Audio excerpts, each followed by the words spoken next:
mau ndak jadi dokter. Nah, saya tidak mau jadi dokter. Memilih untuk jadi dokter gigi. Iya. Jadi kalau memang dari kecil cita-citanya pendeta. Iya. Suatu seorang Ira Aling, kelihatan banyak sekali kemudahan, ada jalan tol yang diberikan. Nah, Siapa bilang? ya, tentu kita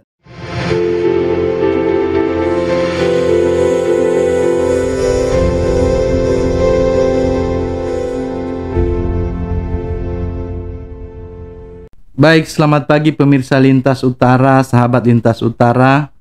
Kembali pagi ini bersama saya Roni Serang. Kita lagi ada di podcast Blak-Blakan Lintas Utara. Hari ini kita kembali bertemu di podcast ini dengan tamu yang berbeda. Pemirsa Lintas Utara, warga Sangihe mungkin melihat hal yang berbeda yang ada di atas meja podcast Lintas Utara di pagi hari ini. Kita lihat ada piala ya, sebuah penghargaan yang mungkin akan menjadi impian setiap orang dalam berkarir. Nah, kita kedatangan tamu yang luar biasa istimewa menurut kami tamu hari ini. Beliau datang jauh-jauh dari tempat pengabdian.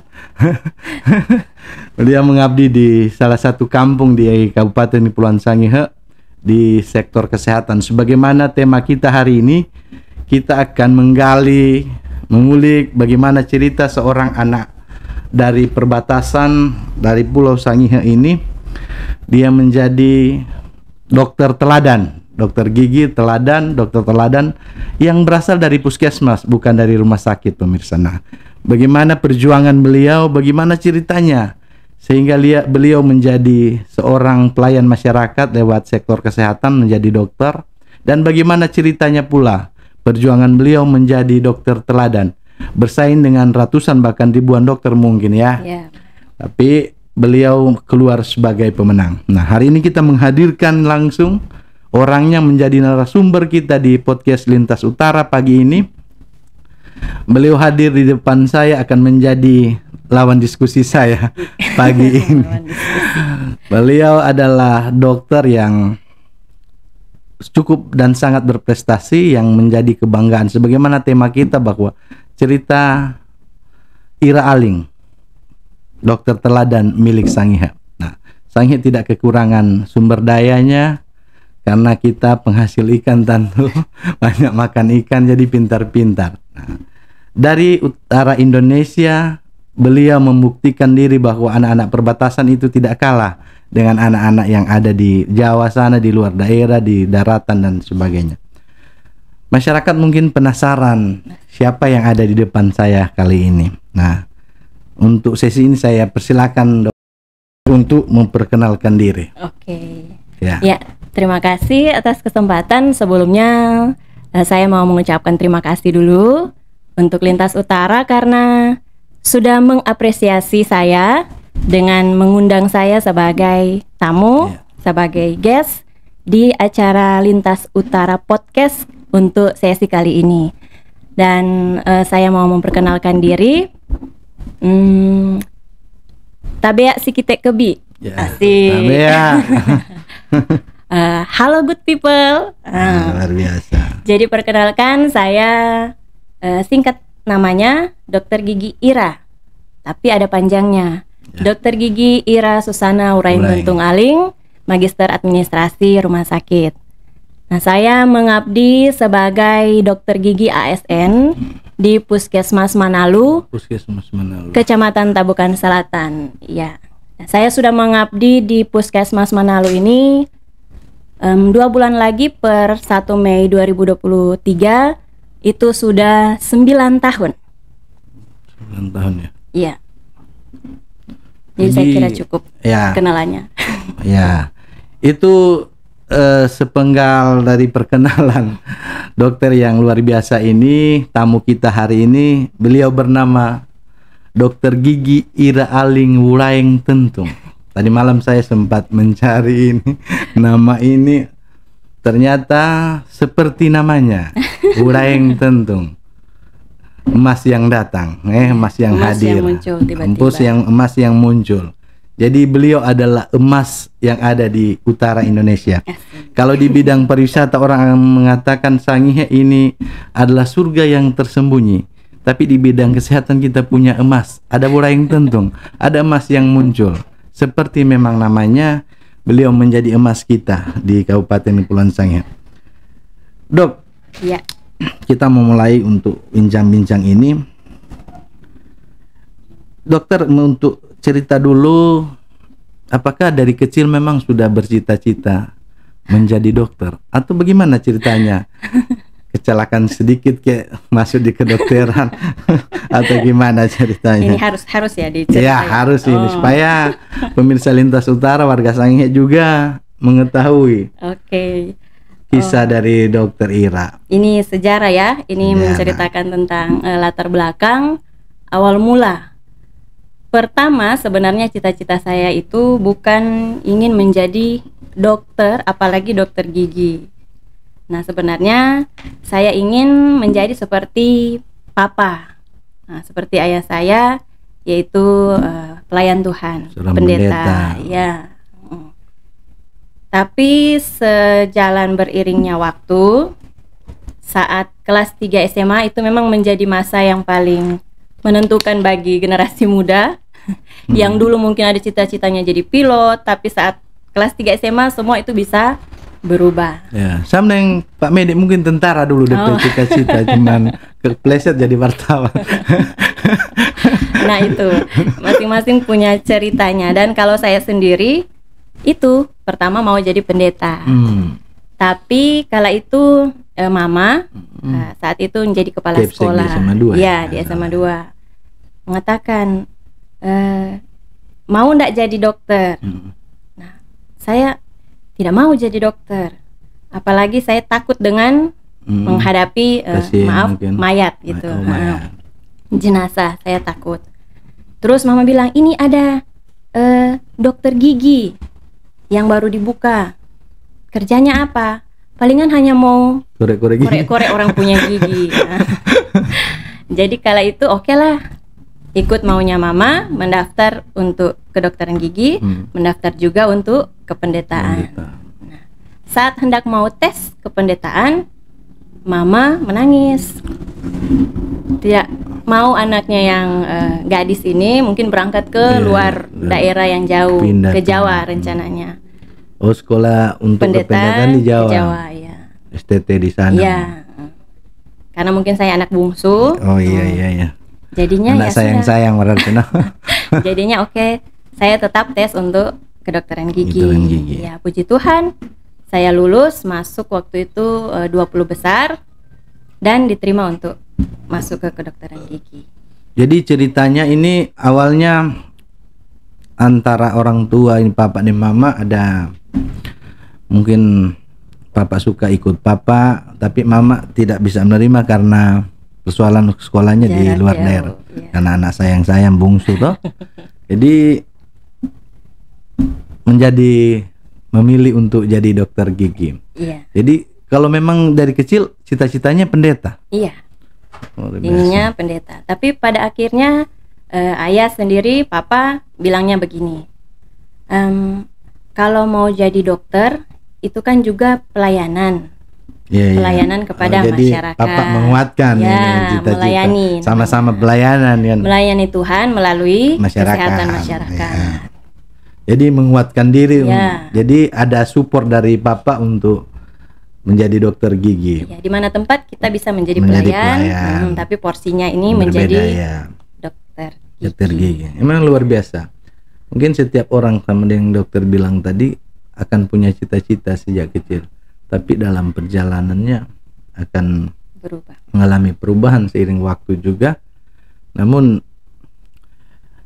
dokter sendiri dari kecil ada cita-cita untuk menjadi seorang pendeta, namun pada kenyataannya menjadi dokter gigi. Apa yang ada di benak dokter ketika menjadi seorang dokter gigi? Ada kan waktu itu sudah mengerti, oh dokter gigi pasti kerjanya ngorek-ngorek gigi atau apalah gitu kan? Ya, awal mula pasti mencari tahu. Kalau jadi dokter gigi itu sih bagaimana? Nah, ternyata pada umumnya membersihkan karang gigi, menambal gigi, mencabut gigi. Jadi seperti itu. Ruang lingkupnya tidak lari dari gigi-gigian. Pergigian, mulut dan gigi. Mau baku gigi. Ya. Gigi-gigian. Gigi manusia Gigi tentunya. manusia. Bukan gigi hiu. Atau gigi ising gemboreng dia. Benar maksudnya. Bukan ising kemboreng. Jadi selama selama masuk memilih untuk menjadi apa, ada ndak rembuk dengan papa mama sebelum? Tadi kan papa mengatakan bahwa boleh dokter itu juga pelayanan. Nah, jadi ini karena memang sokongan orang tua atau memang karena ada rasa ingin untuk menjadi dokter ketika waktu itu? Waktu itu karena dimotivasi keterkaitan dengan pelayanan, maka lambat laun itu sudah terbentuk sendiri di dalam hati bahwa sama saja dokter itu juga seorang pelayan. Jadi masyarakat kan. Ya. Sejalan dengan waktu, maka ya sudah. Demikian adanya saya adalah seorang calon dokter. Calon dokter gigi. Ya. Angkatan pertama ya? Angkatan pertama kedokteran gigi Unsrat ya? Di tahun 2005. 2005 ya? Iya. Berapa banyak waktu itu? Waktu itu 61. Berapa orang dari Sangihe? Sangihe, pure Sangihe itu ada kami berdua. 2 orang? Ya, saya dengan dokter gigi Janet Gampu. Oh, saat ini bertugas di mana? Sekarang dia menjadi ASN di Sitaro. Oh, pindah Sitaro ya? Iya. Jadi angkatan pertama yang mulai ke sini cuma dokter Ira sendiri. Iya. Untuk 2005. Kita bicara waktu ini. Iya. Tentu sebagai seorang wanita karir ya, mau dibilang seperti itu. Apalagi sekarang sudah menjadi ASN. Tapi juga mama di rumah, istri kan. Ada ndak bagaimana cara dokter mungkin membagi waktu antara pekerjaan sementara tempat tugas ada di puskesmas. Nah, keluarga mungkin ada di Tahuna. Nah, dengan adanya jarak ini, kiat dokter untuk membagi waktu supaya dua-dua tidak ada yang terabaikan. Nah, ini kan wanita karir biasanya lebih mementingkan karir pekerjaan ini kan. Nah, sementara kita lihat dokter enggak seperti itu. Nah, kayak ini datang saja ditemani suami dan anak kan, berarti ini luar biasa. Support ini harmonisasi ekosistemnya terbangun ini kan begitu. Jadi bagaimana dokter menyikapi persoalan pembagian waktu? Mungkin juga sekarang adanya tunjangan tambahan dari pemerintah, waktu kerja itu kan harus sekian jam. Nah, sehingga itu bisa menyita waktu bersama keluarga. Gimana? Oke.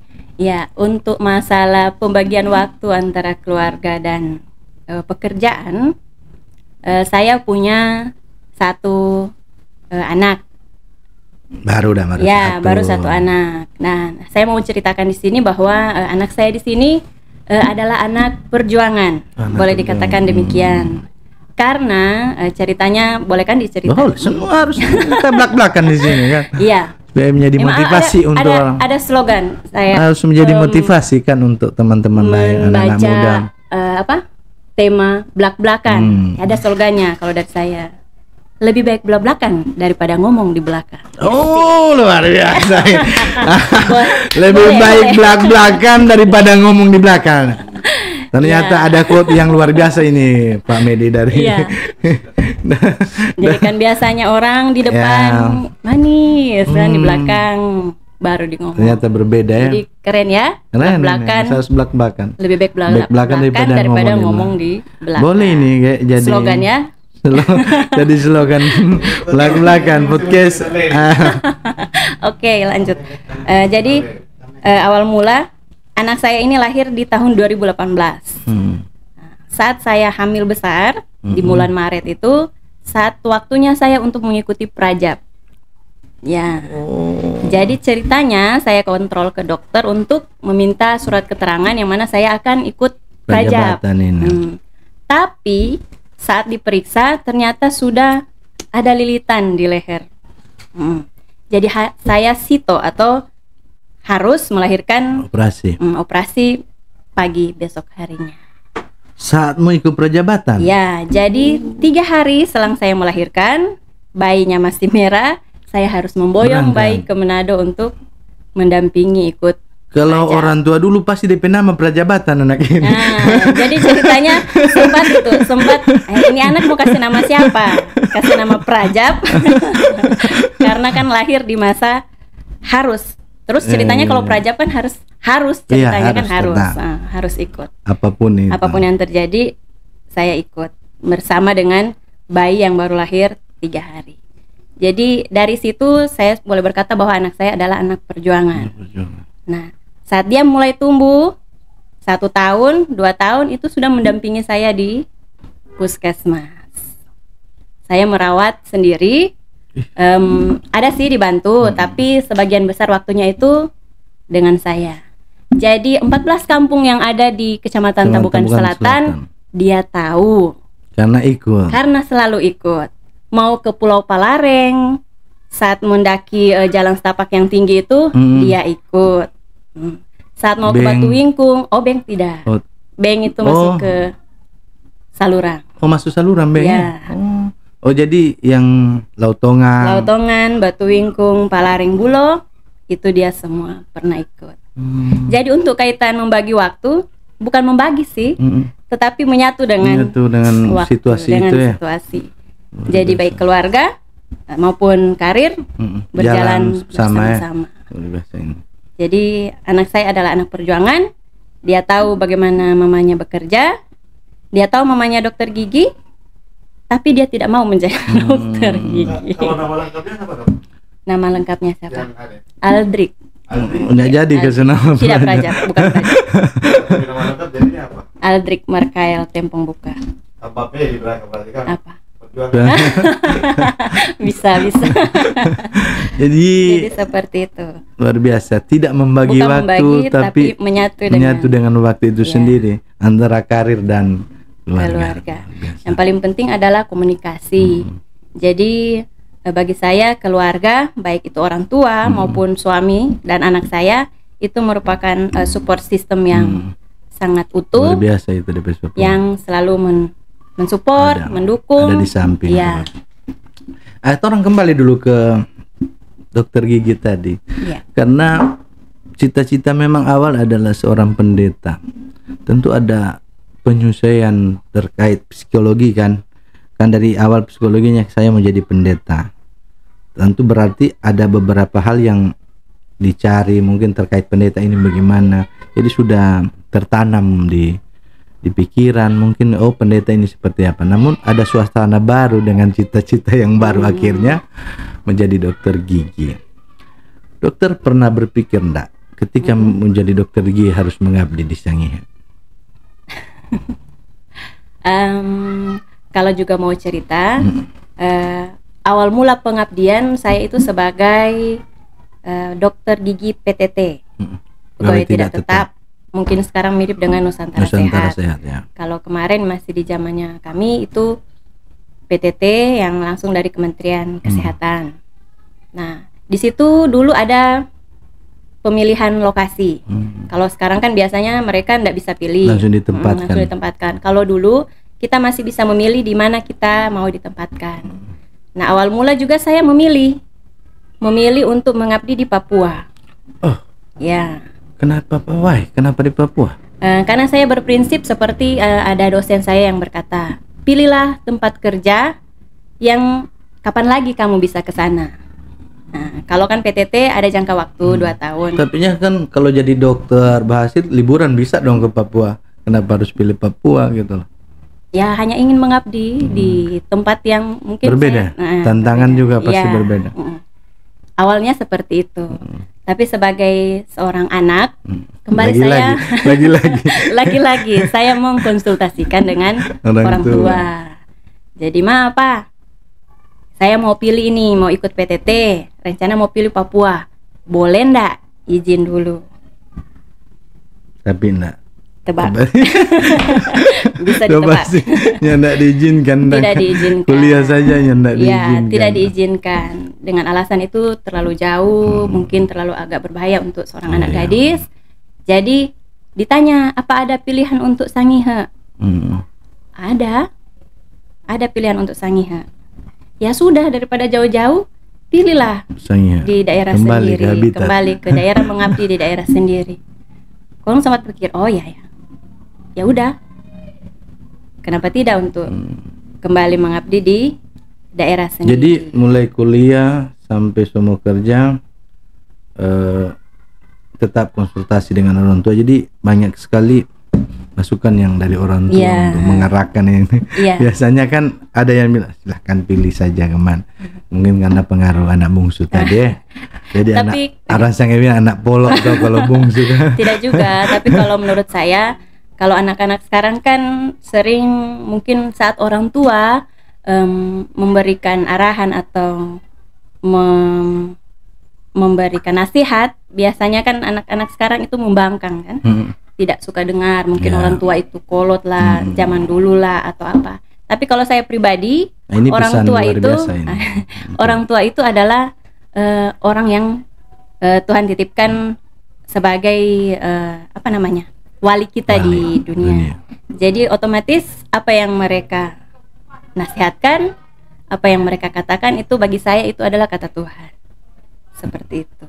Jadi ya juga mengingatkan kepada anak-anak generasi muda, hormatilah. Merasa tua so ini.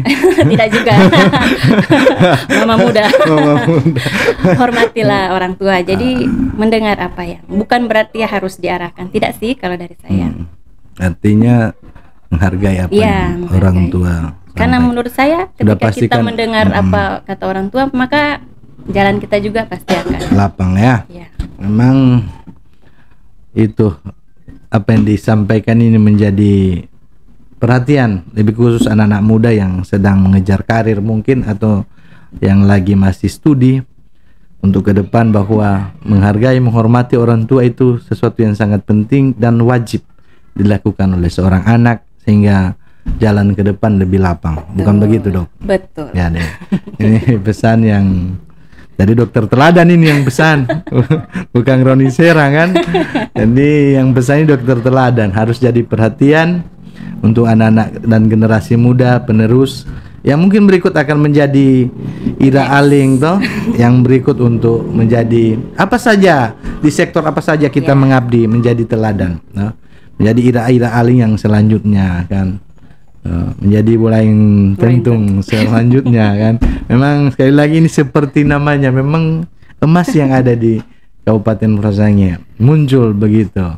Jadi itu dia pengalaman mulai dari kuliah sampai bekerja, bagaimana seorang anak kebergantungannya terhadap orang tua, nasihat orang tua terutama nasihat orang tua. menjadi panduan dalam menentukan segala sesuatu. Nah, Dok, ketika kuliah, kan saya katakan tadi secara psikologis itu tertanam mau jadi seorang pendeta. Nah, tentu banyak hal yang dicari tahu tentang pendeta.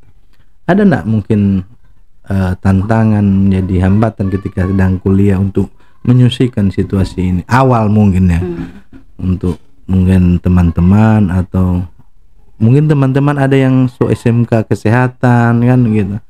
Waktu SMA Negeri 2. SMA 2 di Mama lagi waktu itu. Alumni SMA 2. Alumni SMA 2. Jadi di dokter teladan. Nah, mungkin kan orang teman-teman yang lain sudah SMK kesehatan mungkin waktu itu ketika menjadi lanjut ke dokter gigi kan dari sekolah umum. Dan cita-cita awal yang tertanam adalah seorang pendeta. Ada enggak tantangan yang untuk menjadi seorang dokter gigi awal menyesuaikan itu? Oh ya, oke. Awal menyesuaikan sih sebenarnya bukan tantangan, bukan tantangan. Justru kejadiannya itu malah sebenarnya lucu. Karena beberapa orang yang lagi ini iya, tidak ada penyesuaian yang berarti karena memang kan kita sekolah. Jadi namanya waktu anak SMA sekolah, IPA. Oh, pantas. Namanya kalau mau sekolah kan saat masuk walaupun di lingkungan baru kita pasti tetap bisa menyesuaikan. Nah, tapi yang lucu ini ternyata beberapa teman yang masuk ke kedokteran gigi itu punya latar belakang yang sama dengan saya. Mengerti? Kecelakaan dalam tanda kutip toh. Ya. Jadi itu menjadi ya cerita lucu di antara kami teman-teman seangkatan. Saling curhat mungkin ada yang ekonomi. Ada yang mau jadi apa namanya? Dokter, guru TK malah. Ada yang mau jadi guru TK. Ada yang mau jadi stan, akuntansi negara, pajak gitu. Tapi semuanya bertemu di kedokteran gigi. Jadi kalau bilang mas tantangan sih enggak. Artinya udah ketemu dengan orang yang punya nasib yang sama ketika masuk di dokter gigi. Terus jadi seru. Ya, baru yang pertama, angkatan pertama di Serak Dokter Gigi. Nah, jadi ternyata nyanda sulit untuk menyelesaikan karena banyak temannya dengan latar belakang yang sama. Latar belakang yang sama. Tapi pada akhirnya semua sudah berkecimpung menjadi dokter gigi, tersebar di berbagai tempat. Dan semua sudah menjalani itu sebagai profesi. Luar biasa. Sebelum jadi ASN, dulunya dokter PTT. Iya. Tugas langsung memang di Manado. Di Manado. Ya. Sampai jadi ASN. Ya, ada ceritanya juga itu. Ini gitu maksudnya. Jadi dokter gigi PTT itu sama dengan Nusantara Sehat, jangka waktunya 2 tahun. Jadi itu di 2014 sampai 2016. Saat 2016 dia akan bisa perpanjangan lagi. Jadi saya perpanjangan lagi 2016. Oh, jadi 2 kali jadi dokter PTT. 2016 harusnya sampai ke 2018. 1 tahun berjalan, di tahun 2017 itu ada pengangkatan ASN khusus untuk tenaga PTT. Oh, tenaga PTT kesehatan yang diangkat. Diangkat untuk menjadi ASN daerah. Oh. Jadi seperti itu. Terus ada syaratnya. Syaratnya adalah diangkat menjadi ASN, ditempatkan tetap di tempat yang waktu itu PTT. Jadi tidak beranjak ya? Tidak beranjak. Mar waktu itu ada niat mau pindah kota kayak begitu? Niatnya sih ada pasti. Di Manado terus kan nggak mungkin. Kalaupun ada tidak terlalu. Tidak karena mau bilang Manado Tabukan Selatan kan itu adalah kampung halaman dari betul. Ibu terkasih. Ajus kata sana. Jadi guru seperti pulang kampungnya. Tapi jadi ceritanya seperti itu. Iya. Perjalanan waktu ketika PTT berproses diangkat jadi ASN dari PTT-nya jalur itu. Jalur khusus. Ya.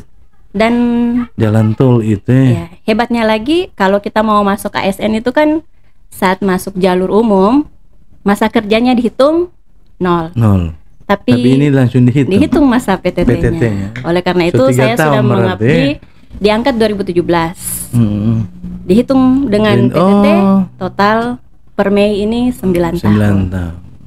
Makanya dia 9 tahun kan? Iya. Nah, dengan perjalanan proses waktu seorang Ira Aling kelihatan banyak sekali kemudahan. Ada jalan tol yang diberikan. Nah, siapa bilang? Ya, tentu kita di satu sisi akan mengatakan itu Tuhan soator. Rezeki orang masing-masing. Nah, tapi kan ada orang bilang selain garis tangan itu ada campur tangan. Nah, mungkin sebagian orang yang tidak percaya atau apa, tapi kita harus tanya ke dokter. Nama ini apa arti sebuah nama, tapi ketika itu diberikan orang tua tentu mengandung makna yang luar biasa. Urain tentu. Kita dari tadi berpikir apakah dengan proses yang mudah ini bisa enggak itu karena pengaruh nama juga? Kurang tahu. Itu dari orang tua. Bangga enggak dengan nama itu? Bangga sekali ya. Sebagai putri daerah saya bangga. Karena seperti halnya waktu saya mendapat penghargaan sebagai dokter gigi teladan itu dibacakan lengkap oleh mereka di Jakarta. Paling yang dia Jawa bilang apa ini urain tentung ini. Nah, yang serunya itu bukan serunya sih, lucunya itu saya harus pergi ke MC-nya untuk menjelaskan untuk nama. mengeja bagaimana cara kan membaca mau sebut nama. pasti mengalami kendala. Tadinya MC waktu gladi membaca nama saya Ira Susana Ulain Tengtung. Jadi harus pergi ke sana. Dieja lagi. Diajar cara membacanya. Walaupun agak sulit, jadi setiap orang mendengar nama pasti sama, akan bertanya, ini bahasa apa, artinya apa, kenapa dikasih nama demikian. Jadi dari sisi filosofi kan pasti orang tua ketika orang Sangihe khusus memberikan nama menggunakan bahasa daerah itu ada filosofi tersendiri. Nah, ini luar biasa Bapak dan Mama ya, Pak Pendeta dan Ibu Guru. Dan itu sedikit banyak terbukti saat ini kan Ulain Tentung itu. Nah, ketika mendapatkan ikan yang tidak mudah, dan itu saya harus katakan tadi memang seperti namanya Ulain Tentung, emas yang muncul kan, emas yang datang tiba-tiba gitu, emas yang muncul. Jadi kenapa kita mengambil tema ini Ira Aling adalah dokter teladan milik Sangihe? Soalnya kita baru tahu tadi malam nih nama ini Pak, baru search tadi malam nama lengkapnya di sini Ira Susana Ulain Tentung. Nah, ini filosofinya luar biasa. Jadi saya kira ada pengaruhnya nama ini bisa jadi kita orang Sangihe. Nah, dengan perjalanan yang mulai awal itu sampai saat ini, ya, kemudahan-kemudahan itu ada di milik Dokter Ira. Luar biasa itu nama itu ya. Bukan kemudahan sih, tapi kemurahan Tuhan. Nah iya, makanya kita bilang tadi satu sisi kita akan mengatakan ini sudah jalannya Tuhan, tapi di sisi yang lain harus kita komunikasikan ini bahwa nama ini nama yang luar biasa. Bisa punya pengaruh ya. Bisa punya pengaruh. Saya tadi malam berpikir tentang nih Ulain Tentung ini. Saya bilang Ibu dan Bapak ini luar biasa. Dan dalam tanda kutip menyertai perjalanan menyertai langkah hidup. Ini luar biasa pemirsa Lintas Utara, semakin seru obrolan kita. Kita belum menggali bagaimana beliau sehingga menjadi dokter teladan, bagaimana pengabdian beliau yang ada di puskesmas menjadi dokter teladan, bukan dari rumah sakit tapi dari puskesmas, dan apa yang beliau lakukan, bagaimana pelayanannya terhadap masyarakat sehingga dia harus dinobatkan sebagai dokter teladan. Seru, kita akan kembali setelah ini.